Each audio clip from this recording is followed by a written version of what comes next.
My husband, in the midst of secretly taking his beautiful young secretary to New York to have their baby, carefully called our housekeeper with a commanding tone. "Mr. Peterson, remember to be discreet. Don't let my wife know anything." The housekeeper, a man who had served my family for over 30 years, simply replied with a single sentence, a sentence that left my husband stunned on the other end of the line and shattered his perfect world from that moment on. "Sir, Mr. Peterson's voice was firm. "Mrs. Anderson sold the $25 million mansion and left last week. I am Abigail, 32 years old, the only daughter of the chairman of the Thompson Realty Group. I grew up in the lap of luxury, sheltered and given the finest education. I had never known the sting of hardship or want, and I had once naively believed that my life would forever be a path paved with roses, especially after I married Michael. Michael was my first and only love. He was 3 years my senior, the lead architect in one of our corporation's subsidiary firms. He didn't come from a wealthy family, but he had talent, ambition, and a charming, sophisticated air. He won me over with his intelligence, his chivalry, and his promises of a love that transcended material things. My father, a seasoned veteran of the business world, was initially hesitant, but faced with my determination and Michael's excellent performance at work, he finally gave his blessing. Our wedding was a lavish affair, making headlines in countless magazines. After we were married, my father spun off the architecture firm, giving Michael full control as both a wedding gift and a test. We moved into a $25 million mansion in Beverly Hills, a wedding gift from my parents. 5 years passed. Michael's company grew, and he became one of the most successful young executives in Los Angeles. We had a beautiful son, Alex, and I believed I had the most perfect marriage in the world. He showered me with affection. My life was filled with designer gifts and luxurious vacations. I believed I had the most perfect marriage in the world. Until that fateful evening, Michael came home earlier than usual, holding a bouquet of deep red roses, my favorite. He hugged me from behind, his voice a low, indulgent murmur. "Darling, I have to go to New York on an urgent business trip tomorrow. There's a huge project that needs my supervision. I'll probably be gone for about 3 months. Will you and Alex be lonely here by yourselves?" My heart tightened slightly. 3 months felt like a long time, but I was used to his trips. I turned, wrapping my arms around his neck, and forced a smile. "Your work is the most important thing. Don't worry, Mr. Peterson, Alex, and I will handle everything at home." That night, he was unusually tender. He prepared a candlelight dinner himself, told me funny stories, and promised that after this trip, he would take me on a tour around Europe. I was lost in that sweetness, completely unaware that it was merely the final gentle act of a traitor, like a prisoner's last meal. The next morning, like the perfect wife, I woke early to make breakfast, tied his tie myself, and carefully double-checked his luggage. As he was about to leave, I thoughtfully handed him my brand-new iPad Pro. "Take this. It'll be more convenient. Your device's battery has been dying lately. I still have my MacBook at home." "You're the best, honey," he said, giving me a loud kiss on the forehead before hurrying away. I stood at the door, waving as his luxury car disappeared beyond the gates, a vague sadness welling up inside me. I had no idea that the very iPad I had given him was about to become a ticking time bomb, ready to detonate my perfect, rosy world. That afternoon, after finishing my work, I returned to the empty mansion. I suddenly remembered I needed to send some important design files to a partner, files I recalled saving in my photo album. I opened my MacBook, and my heart stopped. Thanks to the iCloud syncing feature that we had both forgotten to turn off, all the photos and data from the iPad I'd given Michael appeared right before my eyes. And there, among the work photos and architectural drawings, was a strange photo folder, carefully and tenderly named Little Angel. My hand froze on the trackpad as a sense of foreboding crept through me. I took a deep breath and clicked on the folder. A series of images appeared. They weren't pictures of me, nor of him. They were ultrasound photos. A 12-week scan, a 20-week scan, and the most recent one at 28 weeks. Beneath each photo were loving captions in Michael's distinct handwriting. "Daddy's boy is healthy. You kicked mommy today. Love you." And then I saw it. A picture of a young woman smiling blissfully, her hands cradling a baby bump, holding the ultrasound results. It was none other than Jessica Collins, the beautiful personal secretary Michael had hired 6 months ago. My strength drained away, my throat went dry, and a ringing filled my ears. I scrolled through the other photos. Pictures of them at a candlelight dinner, on vacation at a luxurious resort, and intimate, explicit photos taken in the bedroom of an unfamiliar apartment. But the final shock, the fatal blow, was a PDF file saved right next to them. Trembling, I opened it. It was 2 business-class tickets to New York. The departure date was that very morning. The length of stay was 3 months. And the passenger names were Michael Anderson and Jessica Collins. At that point, I couldn't even cry. Everything was painfully clear. The 3-month business trip, the important project, it was all a brazen lie. He had been cheating, had a child with his mistress, and was now using my money, my family's money, to take her to New York to give birth, to give his child with his mistress a perfect start. And I, his legal wife, still waiting at home, had been turned into a fool, a figurehead in my own marriage. The pain morphed into a cold, chilling rage. I had given him everything: love, trust, a career others could only dream of, and this was how he repaid me. I slammed the laptop shut. The look of despair on my face vanished, replaced by a frightening calm. My father had raised me to be a leader, not a victim. I would not break. I would fight. I walked over to the house intercom and dialed a familiar number. "Mr. Peterson," I said, my voice no longer that of the meek Abigail, but of the true lady of the house. "Come to my office. We have work to do." Immediately after the call, Mr. Peterson, the housekeeper who had been with my family since I was a little girl, appeared. He entered the office, a slender man with graying hair, but his back was straight, and his eyes always held a look of intelligence and devotion. He saw me sitting motionless before the MacBook, saw the images still displayed on the screen. He said nothing, only let out a quiet sigh, a sigh filled with pity and a knowing sorrow, as if he had seen this coming. Alone now with my most trusted confidant, my tough exterior began to crack. I dropped my head onto the desk, covered my face with my hands, and sobbed. I cried like a child. For my wasted youth, for my pure love that had been defiled, for that unborn child of a cheater, and for my own foolishness. The earlier calm was just a mask. Beneath it, my heart had shattered into a million pieces. Mr. Peterson stood there silently, placing a warm hand on my shoulder. He didn't offer empty comforts or advice.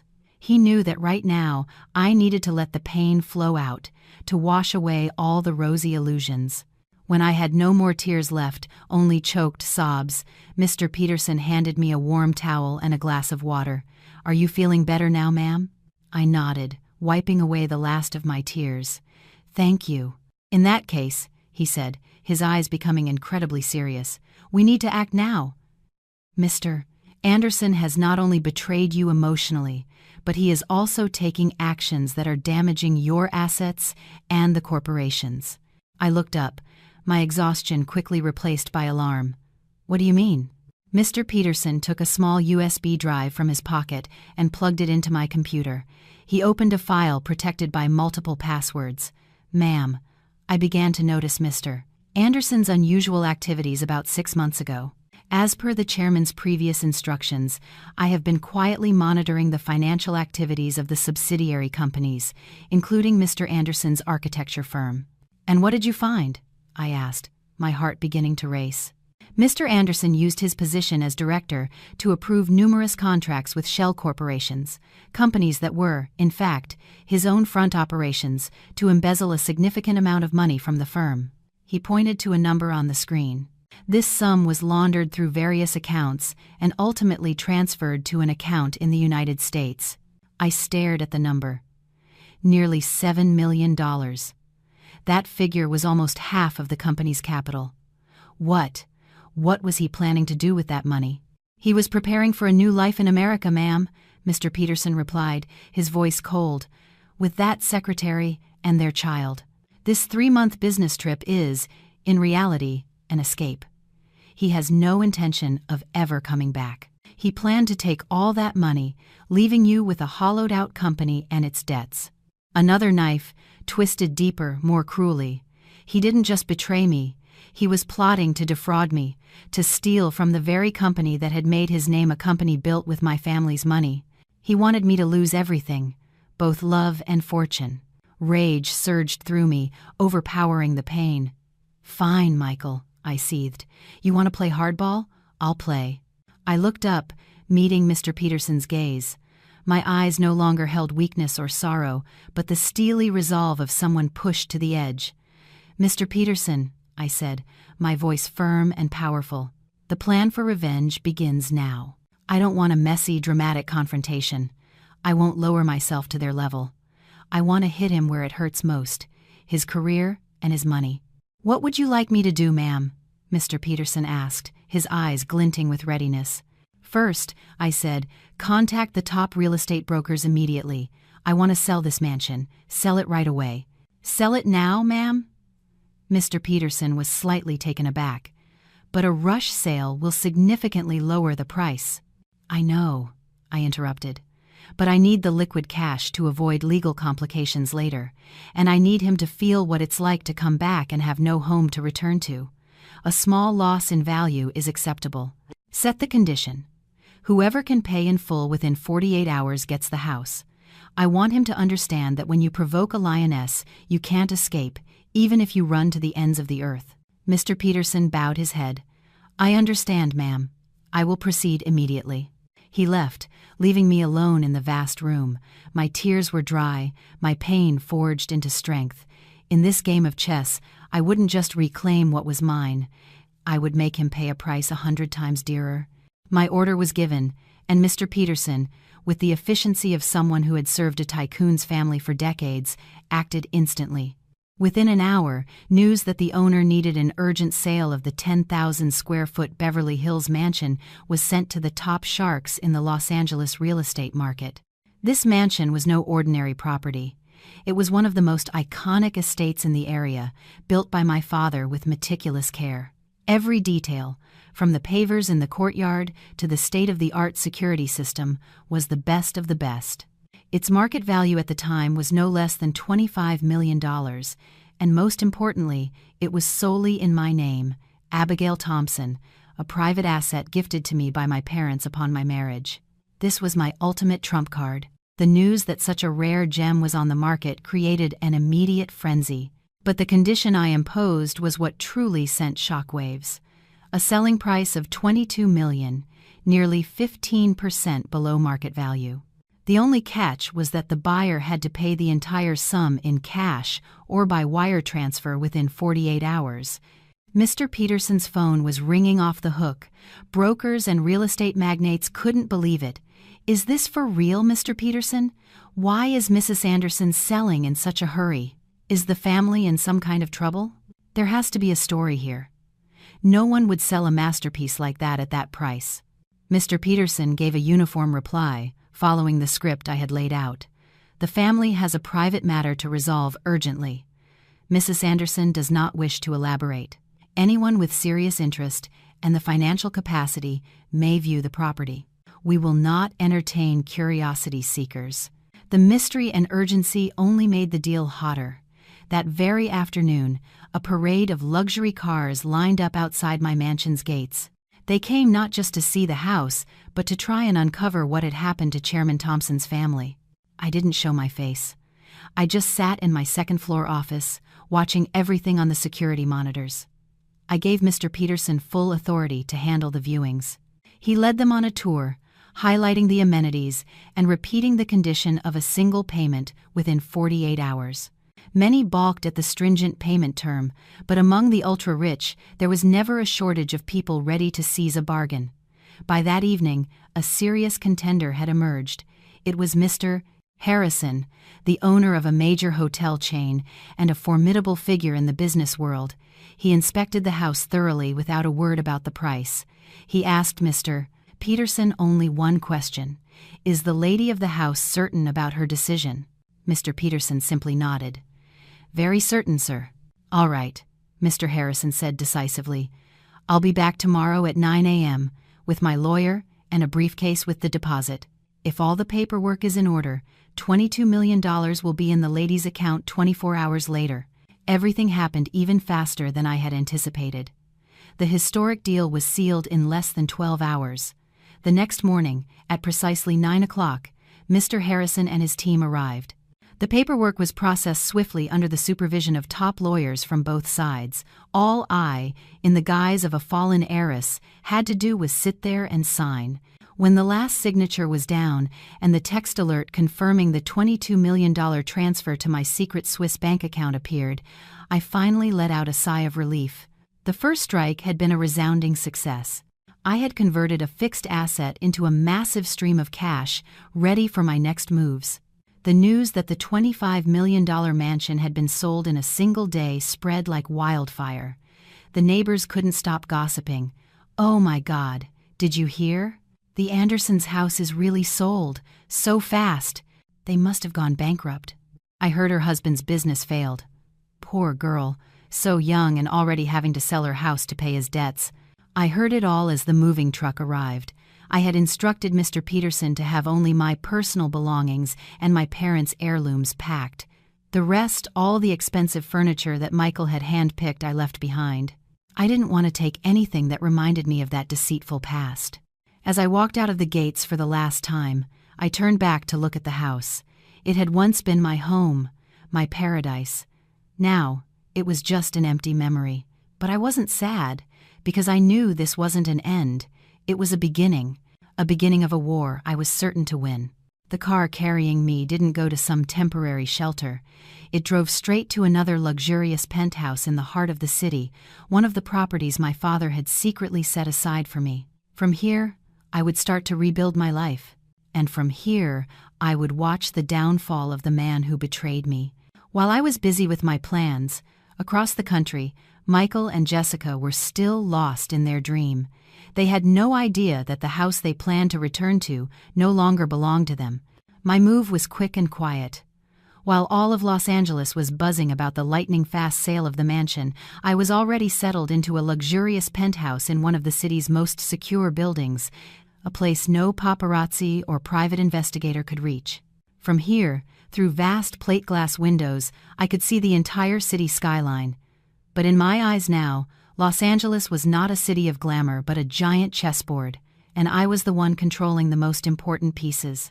Selling the mansion was just the first move, a preemptive strike to cut off Michael's retreat, but I knew it wasn't enough. He still had money, other assets in the country, and most importantly, he still held the title of my legal husband. I needed to tighten the noose, to strip him of everything, leaving him no escape route. The very next morning, my legal team and I began the second phase of the plan, asset liquidation and seizure. The first task was to deal with the immense fortune I now possessed. In addition to the $22 million from the house sale, I had another $10 million from my personal trust fund in various savings accounts, totaling $32 million, a figure that would make anyone's head spin. I couldn't leave this money in domestic banks. I knew that once Michael realized what was happening, he would frantically try to freeze my accounts, using the law to claim his share of our marital assets. With the help of top financial experts from the Thompson Group, the entire $32 million was skillfully withdrawn and funneled through various investment channels, from stocks and bonds to funds in Singapore. Ultimately, it was all legitimized and transferred into a secure residency account my father had set up for me in Switzerland. Within 24 hours, on paper, Abigail Thompson in the United States had become practically penniless. While the money was in transit, I simultaneously took the decisive legal step. I sat with my lawyer and signed a petition for a unilateral divorce. Accompanying it was not some tearful, emotional plea, but a thick file of evidence that Mr. Peterson had collected: photos of Michael and Jessica at the airport, bank statements proving he had embezzled $7 million from the company, and even audio recordings of his conversations with his mistress, admitting to the affair. With this evidence, my lawyer said confidently, not only can we secure a swift divorce, but we can also petition the court for an emergency injunction to freeze all assets registered under Mr. Anderson's name in the United States to ensure the execution of the judgment. And that was exactly what I wanted. I didn't need a single penny from those assets. The Audi he drove, the condo he bought for his parents, his meager shares in the architecture firm, all of it was pocket change compared to what he had taken from me. But I wanted to seize them. I wanted him to taste the feeling of powerlessness, the feeling of having everything frozen, just as he had frozen my heart. The petition was filed, and just 1 day later, an emergency injunction was issued. Every bank account in the name of Michael Anderson was frozen. All transactions related to his assets were suspended. The net had been cast perfectly. In New York, he would soon have no home to return to. In the rest of the country, he wouldn't have a cent to his name. He was completely isolated, cut off from all resources, like a caged animal backed into a corner. Everything was completed in just 3 days. 3 days to change a destiny. I sat in my penthouse, looking down at the city lights, feeling strangely calm. I didn't feel triumphant, just a deep exhaustion after a grueling mental battle. Just then, Mr. Peterson entered, holding a vibrating phone. "Ma'am, it's Mr. Anderson." I glanced at the screen. The call was from a New York number. A week had passed since he left. He was probably calling to check on the wife he thought was still waiting for him at home, and also to start giving Mr. Peterson his orders. I didn't answer. I just handed the phone to Mr. Peterson. "Take the call," I said, "and say exactly what I told you." Mr. Peterson nodded, answered, and put the call on speaker. A familiar, smug, and condescending voice filled the room. "Hello, Mr. Peterson. Is everything all right at home?" "Yes, sir. Everything is as usual." "Good. Remember to be discreet. Don't let my wife, Mrs. Anderson, know anything. Just tell her I'm busy in meetings all day. If anyone asks, you say that. Got it?" I sat there, listening silently. The same commanding tone, the same lies without a hint of remorse. He had no idea that in a few seconds his world would come crashing down. Michael's self-satisfied voice echoed through the speakerphone, filling the quiet penthouse. He was still deep in his role as a powerful executive, believing that everything back home was under his control and that his gentle wife was dutifully waiting for him. He was oblivious to the fact that the person listening to his commands was not just the old housekeeper, but also me, the wife he had just mentioned. Mr. Peterson maintained his usual composure. He glanced at me, as if seeking final permission. I gave a slight nod. It was time. "Sir," Mr. Peterson began, his voice no longer the deferential tone of an employee, but the firm, clear voice of someone delivering an irrefutable truth. "There is something I think you need to know." "What is it?" Michael's voice on the other end was still condescending, slightly annoyed at being interrupted. "Did my wife go on another shopping spree?" Mr. Peterson ignored the question. He spoke slowly, each word a hammer blow against Michael's arrogance. "No, sir, it's not that. Mrs. Anderson sold the $25 million mansion and left last week." A pause. A suffocating silence stretched for several seconds on the other end of the line. I could picture Michael's face at that moment, the smugness vanishing, replaced by utter disbelief. What did you just say?" he finally managed to stammer, his voice strained and unrecognizable. "Sold the house? Are you kidding me? Why would she sell the house? Who did she sell it to? For how much?" A frantic barrage of questions tumbled out. He didn't ask why I left or where I had gone. His first concern was still about the money. "Sir, I do not know the details," Mr. Peterson replied, his tone still level. "I only know that Mrs. Anderson completed all the procedures very quickly. The house has a new owner, and she has moved out. She didn't say where she was going." "No way. Impossible," I heard Michael roar through the phone, followed by the sound of something shattering. She dared to do that behind my back? What right does she have to sell that house? That's our house." "Sir," Mr. Peterson responded coldly, "according to the legal documents, the mansion is registered solely under the name of Mrs. Abigail Thompson. It is her personal property, acquired before the marriage. She has the absolute right to dispose of it." Another silence. This time, I could hear Michael's ragged breathing. He had been cornered by the very law he sought to exploit. He knew Mr. Peterson was right. The house, the biggest prize he had always coveted, was something he could never touch without my consent. "So, where did she go?" he asked, his voice now laced with desperation. "I don't know, sir. She left no message. She only said, 'If he calls, tell him the game is over.'" "The game?" "Yes," Mr. Peterson continued, delivering the final blow. "She also asked me to relay that she has a surprise for you. Perhaps you should check your bank accounts." With that, without waiting for Michael's reaction, Mr. Peterson decisively ended the call. The penthouse fell silent. I sat there, feeling no satisfaction, only emptiness. The curtain had fallen on Act 1. On the other side of the country, in a luxury apartment in New York, a true nightmare was just beginning. After the shocking phone call, Michael frantically tried to call Mr. Peterson back, but to no avail. He called me dozens of times, but my phone was already lying dormant in a drawer. He called his parents. "What? Sold the house?" His mother, Mrs. Anderson, shrieked over the phone. "Impossible! She really did that?" His father was calmer, but his voice was filled with anxiety. "Son, calm down. She's probably just upset about something. Your mother and I will go check on the situation." But when they arrived at the mansion, they were greeted only by a locked iron gate and a team of unfamiliar security guards. "Sorry, this is private property. You can't enter." True panic set in. Michael started checking his accounts. He opened his banking app and froze. All of his accounts, checking, savings, and brokerage displayed the same stark red letters: "Account frozen by court order."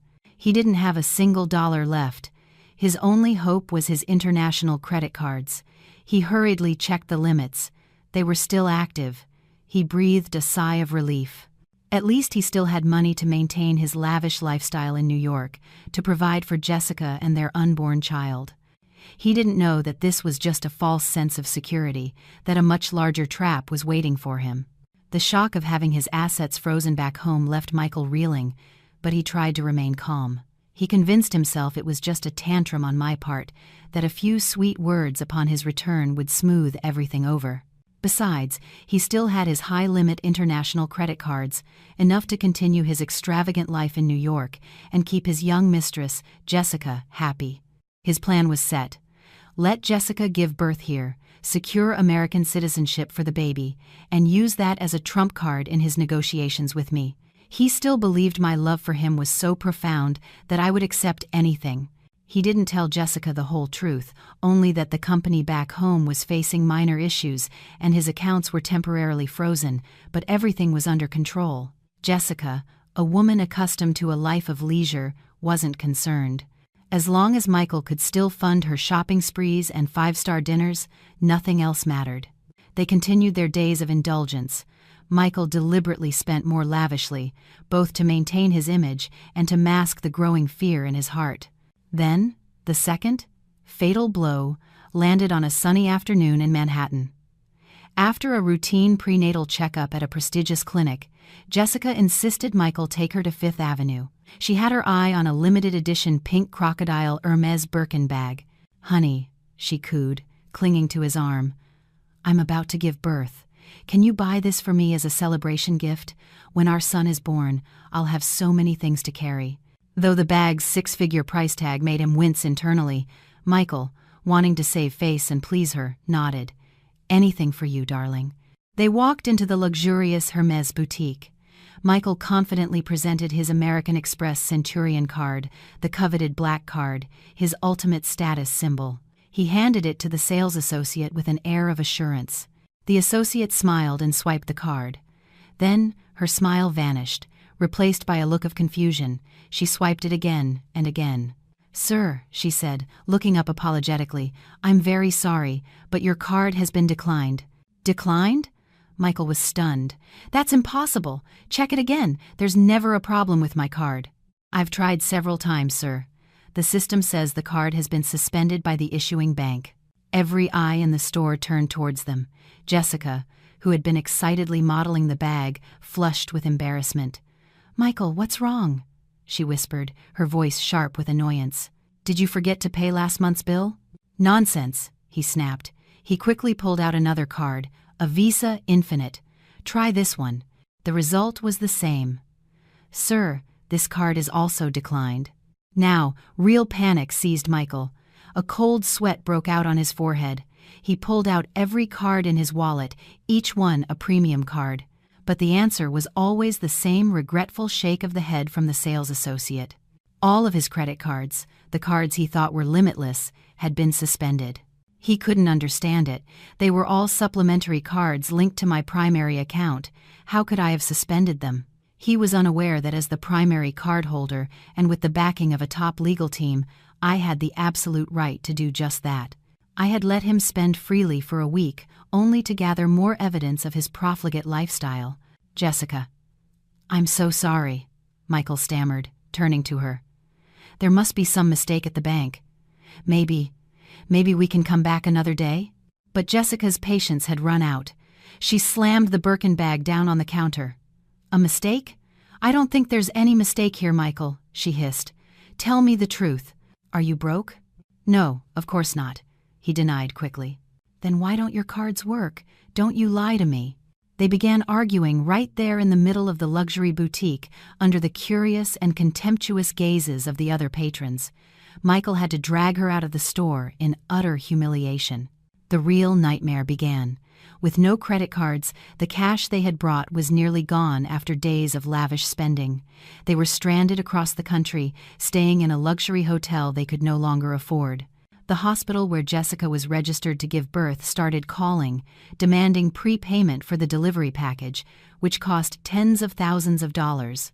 Their fairy tale romance quickly dissolved into constant arguments about money. "I can't believe you've let it come to this," she would scream. "You promised me a life of luxury. Our son is almost here. Are you planning to have him born on the street?" Jessica's accusations were like daggers to Michael's already shattered pride. He had lost everything: his career, his house, his cars, his money. And now, the mistress for whom he had risked it all was turning on him. But in his desperation, an idea sparked in his mind. He still had one last card to play, a card he believed could turn the tables. While Michael and Jessica were facing their financial nightmare in New York, back in Los Angeles, I was executing the next step of my plan: disappearing completely. After selling the mansion and freezing Michael's assets, I didn't return to my father's estate. I knew that would be the first place he and his family would look for me. Instead, Mr. Peterson and I moved to another penthouse, one of my family's secret properties atop a skyscraper with multi-layered security. The first thing I did was snap my old SIM card in half, severing all contact with the past. I got a new number known only to my father, Mr. Peterson, and my legal team. I deleted all my social media accounts.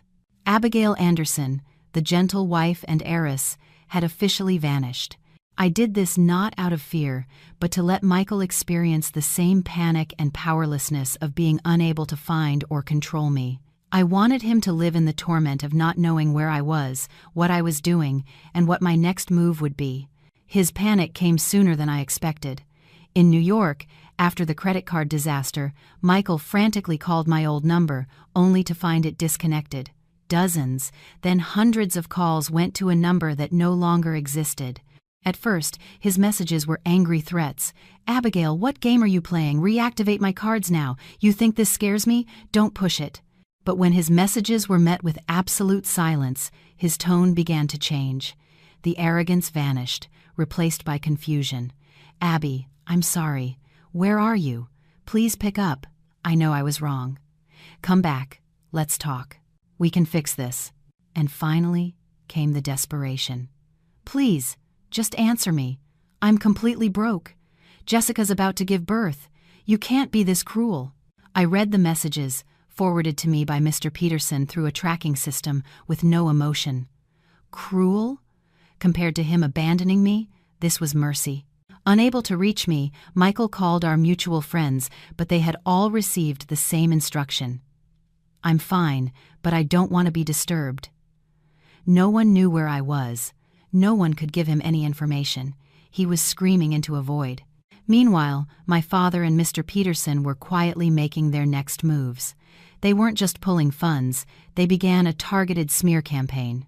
Information about Michael's company being deep in debt and on the verge of bankruptcy was skillfully leaked to the business community.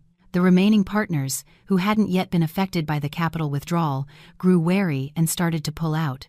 Michael's company, already teetering, was now truly on the brink of collapse. From his distant exile, Michael could only watch helplessly as his empire crumbled through increasingly infrequent calls from his few remaining employees. He tried to fly back to fix things, but with no money and no credit cards, he couldn't even afford an economy-class ticket. He was well and truly trapped, imprisoned in the gilded cage he had built for himself. My disappearance, my silence, turned out to be the most potent form of psychological torture. It forced him to confront his powerlessness, to taste the abandonment he had inflicted on me. From my penthouse, I looked down at the city lights. I knew that somewhere far away, a man was desperately searching for the woman I used to be, but he would never find her again. The person he would have to face now was a completely different Abigail. My disappearance was a ghost that haunted Michael day and night. Trapped in a distant city without money or power, he was left with nothing but a growing sense of helplessness and fear. But the person who felt the collapse most acutely was not Michael, but Jessica. What had drawn her to him? The glamorous facade, the luxury car, the designer gifts, and the promise of becoming a wealthy man's wife. She had agreed to get pregnant and follow him across the country, all for the promise of a lavish life and American citizenship for her child. Now, all those promises were crumbling before her eyes. Jessica's dream of a new life quickly turned into a nightmare. They were kicked out of their 5-star hotel for non-payment and had to move into a cheap motel in a rundown area. The upscale maternity hospital where she was registered sent constant bills, threatening to refuse service if they didn't pay the exorbitant delivery fees up front. Fine dining was replaced by instant noodles and fast food. Jessica, a pampered woman who had never known hardship, couldn't endure the sudden change. Their fairy tale romance devolved into endless arguments. "Michael, look at yourself," she shrieked in their cramped, musty room. "What did you promise me? You promised me a life of luxury. And now what? I'm stuck in this dump, and we can't even afford prenatal vitamins." "Just shut up," Michael, at the end of his rope, snapped back. "You think I want this? I'm trying to fix it." "Fix it? How?" Jessica scoffed, a look of pure scorn on her face. "By sitting here holding your head in your hands and calling a woman who never picks up?" "Michael, I don't care who your wife is or what she's doing. All I know is that our son is about to be born, and you have a responsibility." She started making demands, the demands of a person cornered and thinking only of herself. "There are only 2 options now," she said, her voice hard. "One, you call your parents and tell them to sell their house, sell whatever they have, and send us the money. 2, you sell your shares in the company immediately." "Are you crazy?" Michael yelled. "My parents have no money. That house is the only thing they have. And my company shares? They're all frozen.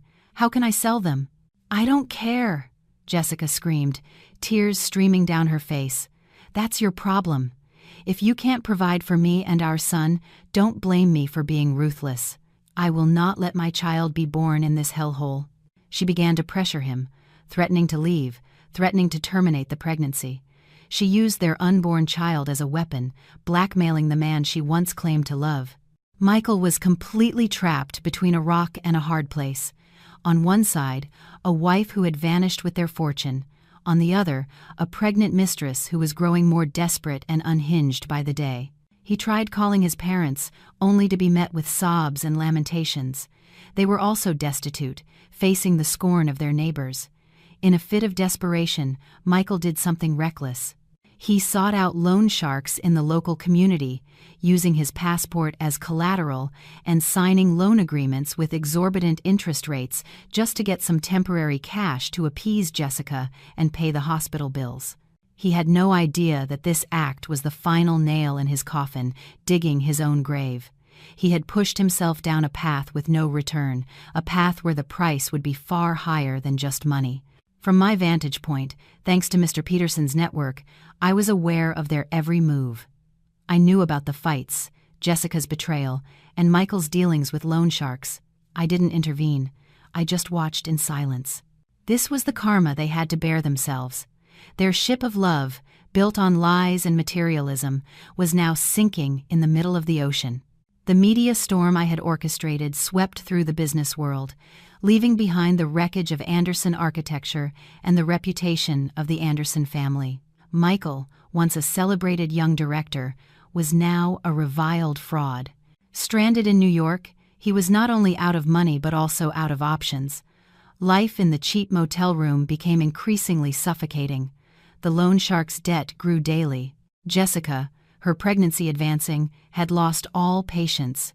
Their arguments were no longer about Birkin bags or Bentleys, but about every single meal, every dollar spent. "Michael, what's the plan?" Jessica shrieked, pointing at the final notice from the hospital. "They said if we don't pay this week, they won't admit me. Do you want me to give birth on the street?" "I know, stop yelling!"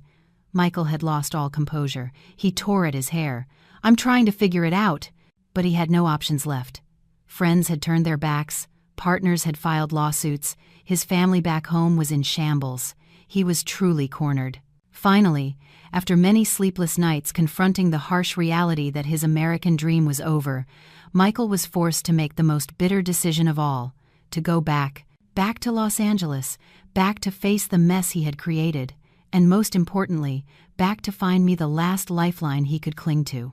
But even returning was not easy. With no money and his passport held by loan sharks, he had to swallow his pride and make a desperate call to his parents. After listening to their crying and accusations, they scraped together enough money to wire him for 2 economy-class plane tickets. The cross-country flight from New York back to Los Angeles was the longest and heaviest journey of their lives. They didn't speak a word to each other. Michael was consumed by anxiety and fear of what awaited him. Jessica just stared out the window, silently plotting her own escape. Her dream of a wealthy life was over. The plane landed at LAX on a sweltering afternoon.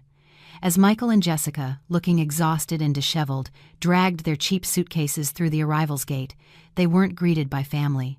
"Mr. Anderson, we've been looking all over for you." A group of menacing-looking men, led by a large, heavily tattooed man, suddenly surrounded them. They were his creditors, the shareholders he had defrauded, who had read the news of his escape and had been waiting at the airport for days. Who are you?" Michael's face went pale. He instinctively pulled Jessica behind him. "Who are we?" the large man sneered. "We're your creditors. You took our money to go have a good time with your little mistress, and now you're pretending you don't know us?" "No, there's been a misunderstanding," Michael tried to explain. "Don't give us that misunderstanding garbage," another man interjected. "It's all over the news. If you don't pay us back today, you're not leaving this airport." The crowd started to shove and curse at them. Jessica, heavily pregnant, screamed in terror. The scene descended into chaos. Curious onlookers gathered around, filming with their phones. And of course, the reporters I had arranged were there, capturing every detail of the dramatic welcome home. The image of the once dashing director being assaulted by creditors at the airport quickly became another breaking news story.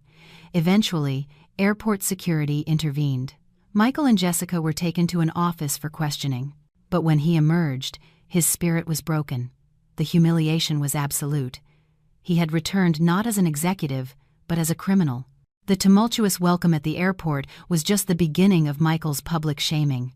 After being released by airport security, he and Jessica had nowhere to go. The lease on the luxury apartment he had rented for her had been terminated. Our mansion was sold. His only option was to take his pregnant mistress back to his parents' small, cramped house in a working-class suburb.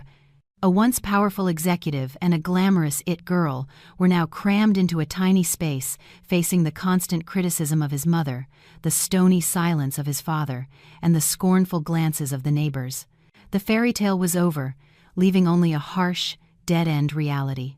Having lost everything, with no other recourse, they resorted to their final, most desperate and shameless tactic: public groveling. One morning, as my father and I were enjoying breakfast in the quiet garden of his estate, a housekeeper ran in, flustered. "Sir, madam, Mr. Anderson's family is at the gate. They're kneeling." My father and I exchanged a look. The performance we had anticipated was finally beginning. "Let them kneel," I said, standing up. "When I give the signal, Open the gates. I went upstairs and changed into a simple dress with light makeup. I didn't want to appear powerful. I wanted to appear as the wounded wife, to see just how far they would take this act. On the security monitor, I saw the three of them, Michael, his mother, and his father, kneeling before the massive gates. His mother was wailing dramatically for the benefit of the curious onlookers. Oh, the injustice! My daughter-in-law is angry with my son and left him. Now my son has come back to apologize, and she won't even let him in. Why is my life so miserable? They were trying to use public opinion, to weaponize pity, to pressure me. A truly despicable tactic. After they had put on this show for nearly an hour and a sizable crowd had gathered, I signaled the guards to open the gates. They were shown into the living room. The moment they saw me, all three rushed forward. Michael dropped to his knees and grabbed my legs. "Abby, I was wrong. I know I was wrong. Please forgive me. It was all Jessica. She set a trap for me. She bewitched me. I only love you." His mother also burst into tears. "Abigail, please, forgive Michael. He was foolish and got tricked. You're his wife. If you don't stand by him, who will? Look at our family. It's in ruins. How can you be so heartless?" They were masterful actors. A husband seduced by a temptress, a pitiful family torn apart by a third party. They were trying to paint me not as the victim, but as a selfish, unforgiving wife. I remained silent, letting them play out their roles. I looked at the man kneeling at my feet, the man who had abandoned me. I looked at the mother-in-law who had encouraged her son to leave me. Their tears, their words, it was all so disgustingly fake. When they had exhausted their tears and pleas, I finally spoke, my voice devoid of emotion. "Are you done with your performance?" All three of them froze. "If you are," I continued, "then it's my turn." I signaled to Mr. Peterson. With a grim expression, he placed a tablet on the coffee table and turned it on. The screen displayed not a video, but a series of audio files and images. "A trap?" I laughed coldly. "Let me show you who was really setting the trap." I played an audio file. The familiar voice of Michael's mother filled the room, speaking to a neighbor. The moment she saw my son hit a rough patch, she ran off with another man. I played another file. This time, it was Michael whispering to Jessica in their hotel room. "As soon as that idiot wife of mine signs the papers, we'll have everything." I swiped through the photos. Michael and Jessica's romantic trip, bank statements of the secret money transfers he had made to her, and text messages where they discussed how to squeeze more money out of me. "Take a look," I said, my voice hardening. Was this a trap? Or was it a carefully calculated plan, orchestrated by your own beloved son? Michael's parents were speechless, their faces drained of all color. They never imagined that their every action, their every word, had been recorded. Michael was also stunned. He couldn't understand how I had obtained all of this. He only knew that his pathetic act of repentance had failed spectacularly. "And there's more," I said, delivering the final blow. I showed them a copy of Michael's bank statement, detailing large, unexplained withdrawals. "What did you use this money for, Michael? Do you need me to say it out loud? Or should we let the investigators find out for themselves?" I was referring to the $7 million he had embezzled from the company, a crime that could send him to prison. Pure terror filled Michael's eyes. He knew I held not just proof of his affair, but his entire future in my hands. Their plea for pity had turned into a trial. They had come hoping to turn the tables with tears, but they were mistaken. They were facing a new Abigail, one who no longer believed in tears, only in evidence. The confrontation at my father's estate ended in a humiliating defeat for the Anderson family. They left not with hope for forgiveness, but with absolute fear. They knew I was no longer the naive Abigail of the past. I held enough evidence to send Michael to prison. The game was entirely in my hands, but I didn't act immediately. I wanted to give them a little more time. Time for the fear to fester. Time for their internal conflicts to explode. And I knew the weakest link, the first domino to fall, would be Jessica. Sure enough, just a few days later, a new drama, even more compelling than my in-laws' pathetic display, began to unfold. Jessica, having returned to the country in disgrace with Michael, was no longer receiving the lavish support she was accustomed to. She was forced to live with his parents, facing his mother's scorn, his father's terrifying silence, and a bleak future. The baby was due any day, but there was no money. Her dream of being a wealthy executive's wife had vanished. And when a materialistic woman doesn't get what she wants, she becomes incredibly dangerous. She started pressuring Michael. "Michael, where's the money? You promised you would take care of me and the baby. Are you going to let our child be born in this dump?" I'm working on it, Michael, already a broken man, could only stammer. "Just give me more time." "Time! I don't have any more time!" Jessica shrieked. "If you can't provide for us, I'll provide for myself." And her way of providing for herself was to turn on her lover. One morning, I received a call from an unknown number. "It's me, Jessica." Her voice was no longer soft and coy, but cold and calculating. "What do you want?" I asked. "I want to meet. We have a common enemy, and I think we can work together." I couldn't help but smirk. Work together? How absurd. But I agreed. I wanted to see what kind of game this vixen was playing. We met at a quiet cafe. Jessica looked haggard, but her eyes were still sharp. She got straight to the point. "Abigail, I know you want to ruin Michael, and I have what you need." She placed a phone on the table. "On here," she said, "is all the evidence of his illegal business deals, the fraudulent contracts, the money laundering schemes, the bribes he paid to partners. He used to be so proud. He told me everything. He never thought I was recording it all." I was stunned. I never imagined she could be so cunning. She had been preparing her escape route for a long time. "Why are you giving this to me?" I asked, skeptical. "Because he betrayed me," Jessica said, her voice filled with resentment. "He promised me a future, but now he's pushed me into a corner. I won't go down quietly. I need money, a lot of it, to compensate for my lost youth and to provide for this child."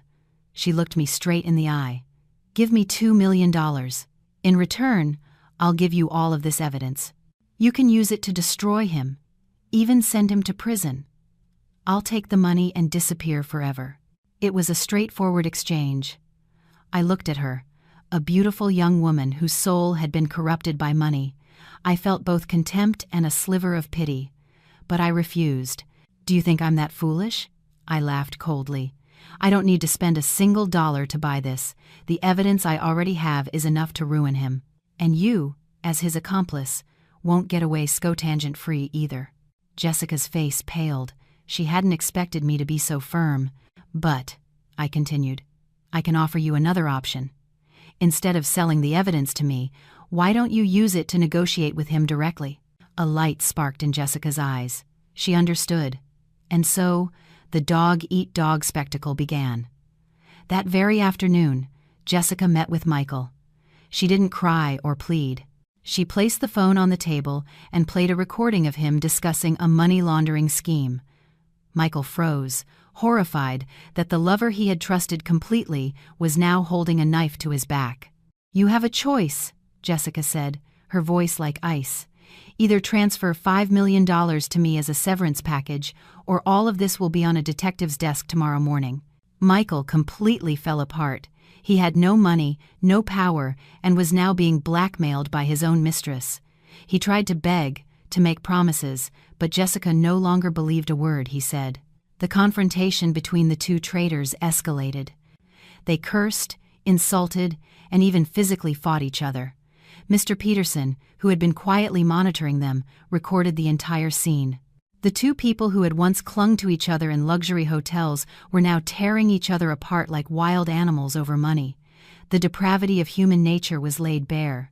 The battle between Michael and Jessica played out like a tragicomedy, with two former allies in deceit now turning on each other. Pushed to the brink, Michael had no way to meet Jessica's demands. He sold the last of his valuables and even borrowed more from shady sources, but it was never enough. Desperation and pressure twisted him into a paranoid, fearful wreck. While they were busy destroying each other, the court date for our divorce arrived. That day, I walked into the courthouse not as a heartbroken or vengeful Abigail, but with a profound sense of calm. I was there not for revenge, but to close a painful chapter of my life. Michael was also present, but he was a mere shadow of his former self, gaunt, with sunken eyes and a vacant stare. He sat on the other side of the courtroom, unable to meet my gaze. The hearing was swift. My legal team presented the irrefutable evidence, the photos of his affair, the bank records of his embezzlement, and the prenuptial agreement he himself had signed. Every argument from his side crumbled. His lawyer feebly attempted to argue for a division of marital assets, claiming Michael's career was built during our marriage. My lawyer immediately shut him down. "Your Honor," he stated firmly, "as we have proven, Mr. Anderson's career was entirely orchestrated and supported by my client's family. It was not the fruit of a joint effort, but part of a marital test that has catastrophically failed. Furthermore, through his systematic adultery, betrayal, and fraudulent activities, Mr. Anderson has fundamentally violated the marriage contract, causing irreparable emotional and financial damage to my client." The judge's verdict was clear and decisive. The divorce was granted. I received full custody of our son, Alex. Michael was denied any visitation rights until he could demonstrate significant psychological and personal stability. As for the assets, the $25 million mansion and my entire personal trust were confirmed as my sole, separate property. The nearly $7 million he had embezzled was classified as a personal debt he was legally obligated to repay to the company, which was now, by default, my company. Hearing the verdict, Michael showed no reaction. He just sat there, head bowed, a man who had accepted his fate. He had lost everything: wife, child, career, money, and his future. He walked away not just empty-handed, but saddled with a crippling debt he would likely never be able to repay. I had won, an absolute legal victory. But as I stepped out of the courthouse into the fresh air of freedom, I felt no joy, only a hollow emptiness. The war was over, but the scars remained. After the trial, the lives of everyone involved diverged dramatically. I began a new life, officially taking my place as vice president of the Thompson Group, throwing myself into work as a way to heal. I poured all my love into my son, determined to give him the happy childhood he deserved. Michael, having lost everything, fell into destitution. Hunted by creditors, including the loan sharks and Jessica herself, he became a fugitive. He lived on the streets, homeless and alone. The price of betrayal was a prison of his own making, and his conscience was his relentless warden. In the long, lonely nights, he would undoubtedly ask himself why he had been so foolish as to destroy a happiness others could only dream of.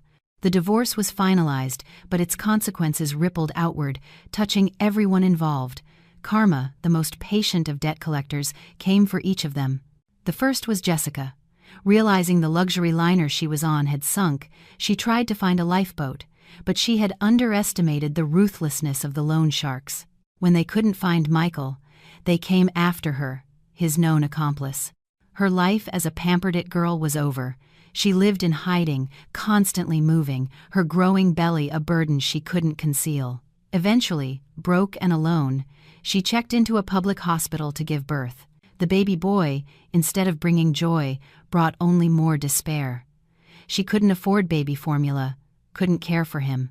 In a final act of desperation, she did something that would haunt her forever. One morning, Mr. Peterson brought me the news. A newborn baby had been found abandoned on the doorstep of Michael's parents' home, along with a short, desperate note from Jessica. She claimed the child was Michael's and that she was leaving him in their care. With nothing left, she was going somewhere far away.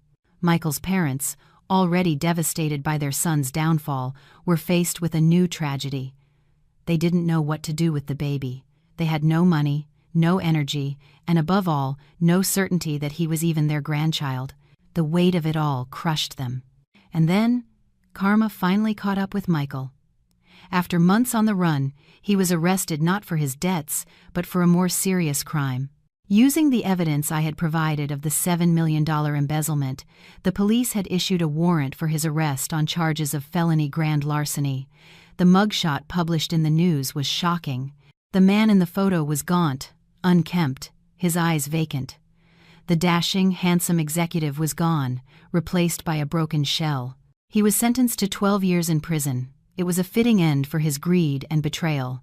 When I heard the news, I felt nothing, not satisfaction, not pity. To me, Michael Anderson had died the day he betrayed my trust. Now, he was just a name from the past, an expensive lesson learned. I could finally close that chapter, but the image of the innocent, abandoned baby lingered in my mind. He was blameless. After much thought, I made a decision. I didn't contact the Anderson family. Instead, through a charitable foundation my company sponsors, I arranged for an anonymous monthly stipend to be sent for the child's care enough for him to have a decent life and education. I did it not for Michael, but for my own conscience. I never let them know who the benefactor was. I just wanted to be a silent guardian, ensuring the boy had a chance at a better future. My life settled into a peaceful rhythm. My son, Alex, was my world. But sometimes, in the quiet of the night, I wondered if my heart could ever truly open up again, or if the scar of betrayal would forever remain. 3 years passed. 3 years, long enough for the storm to subside and for the deepest wounds to begin to heal. My life was finally, genuinely peaceful. I was no longer the sheltered heiress or the vengeful wife. I was a mother, a businesswoman, and a woman learning to love herself again. Under my and my father's leadership, the Thompson Group thrived. But my greatest success wasn't in revenue figures or real estate projects, it was Alex. My son was now 4, a smart, lively, and incredibly affectionate little boy. He was the sun that lit up my world. As for Michael and Jessica's son, I continued the anonymous support. I had named him, in my private thoughts, Ethan, hoping his life would be bright. His grandparents were raising him. I heard that after everything, Mrs. Anderson had changed. She was no longer greedy or arrogant, but lived quietly, pouring her remaining love into her grandson. Perhaps it was her way of atoning. I thought my life would continue on this quiet path, just me and my son. The scar of betrayal, though faded, made me wary of new relationships. I had built a fortress around my heart, until one day, a man appeared who patiently began to melt the ice. His name was David Chen, the lead architect on a major project our company was developing. He wasn't handsome in the flashy way Michael was. He had a steady, gentle presence, a kind smile, and expressive eyes. We first met during a tense meeting where I was sharply criticizing a design proposal. He didn't argue, he just listened silently. Later, he presented a completely new concept that not only solved all the issues I'd raised, but exceeded all expectations. His talent and humility intrigued me. We started talking more, not just about work. He told me about his travels, his passion for photography. I told him about Alex, about the small bakery I dreamed of opening one day. Being with him felt strangely peaceful. He didn't try to win me over with grand gestures or expensive gifts. He was just there listening, understanding, sharing. He knew about my past, everyone did, but he never asked, never pitied me. He just looked at me with respect. "You are incredibly strong," he told me once. "Anyone who has been through what you have deserves to be happy." Our feelings for each other grew slowly, naturally, but what touched me most was how he was with Alex. He didn't try to be a father figure, he was just a great friend. He taught Alex how to build models, played soccer with him, and told him stories about the stars. Alex, usually shy around strangers, adored him. One weekend afternoon, as the 3 of us were flying a kite in the park, Alex suddenly turned to me. "Mommy, can Uncle David come to our house all the time?" I looked at David. He was looking at me, his eyes full of hope. I smiled, a real, heartfelt smile. "Of course, sweetie," I said, ruffling my son's hair. "If that's what you want." Happiness sometimes arrives when you least expect it, in the simplest of ways. My story could end here, a neat, happy ending. But life always has surprises. A few months later, during the holiday season, I was at the grocery store with David and Alex, and I saw him, Michael. He was working as a security guard. His thin frame was lost in the oversized uniform, his face etched with hardship. He saw me too. He saw me happy with another man. He saw his son laughing on that man's shoulders. He quickly turned away, trying to blend into a corner as if to escape his own past. Our eyes never met, but in that fleeting moment, I saw it all in his retreating back. Regret, remorse, and a pain that would never fade. I said nothing. I just squeezed David's hand and walked on with my family. The past was finally, truly behind me. Everyone makes their own choices and pays their own price. I had chosen forgiveness not for him, but for myself. I had chosen to move forward, not to find a replacement, but to find true happiness. And I had found it. Happiness isn't a destination, it's a journey. A journey where I learned to love, to trust, and most importantly, to rise after every fall, stronger than before. I looked at my laughing son, at the kind man by my side, and my heart filled with gratitude. The storm had passed, and in its wake, the sky was clearer and bluer than I had ever seen.